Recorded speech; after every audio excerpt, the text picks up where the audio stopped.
जिल्हा परिषदेचे मुख्य कार्यकारी अधिकारी तथा प्रशासक म्हणून अंकित यांनी आज पदभार स्वीकारला आहे। पदभार स्वीकारल्यानंतर सर्वात प्रथम MCN TV न्यूजवर प्रशासक अंकित यांनी प्रतिक्रिया दिली आहे। बघूयात।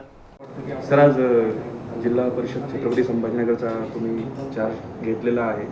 आव्हानात्मक शहर आहे, ऐतिहासिक शहर आहे, काय विजन आहे सर, तुम्ही काय संकल्प केला?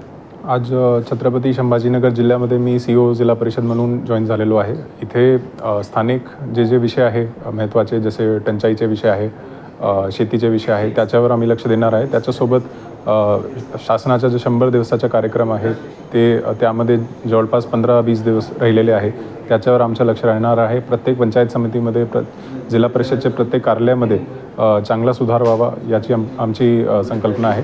त्याच्यासोबत प्रत्येक विभागाने आहे त्यांना जे टार्गेट दिलेले आहेत आणि 31 मार्चच्या अनुषंगाने जे त्यांचे टार्गेट आहे, निधी खर्चबाबतचे टार्गेट आहे, ते पूर्ण झाले पाहिजे याच्या अनुषंगाने आज मी आढावा घेतलेला आहे आणि उद्यापासून प्रत्येक तालुकानिहाय विभागनिहाय मी आढावा घेणार आहे आणि यामध्ये कमी वेळेमध्ये जास्तीत जास्त काम कशा प्रकारे करता येईल आणि हे एक ऐतिहासिक शहर आहे, जिल्हा आहे, त्यामध्ये टुरिझमचा पण खूप स्कोप आहे आणि महिला बचत गटाच्या माध्यमातून टुरिझममध्ये कशा प्रकारे त्याचा सहभाग घेता येईल, इन्व्हेस्टमेंट प्रमोशनसाठी जिल्हा परिषदमार्फत काय काय करता येईल याबद्दल आम्मी विचार करणार आहे।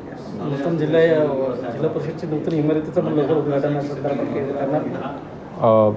माझ्या माहितीप्रमाणे आता जवळपास 60 ते 70% काम झालेलं आहे आणि उर्वरित काम जे आहे ते माझे कार्यकालात पूर्ण व्हावं याचा माझा प्रयत्न सुरू राहील आणि जे काही अडचण असेल ते सर्वांच्या सहकार्याने सॉल्व्ह करण्याचा आमचा प्रयत्न राहणार।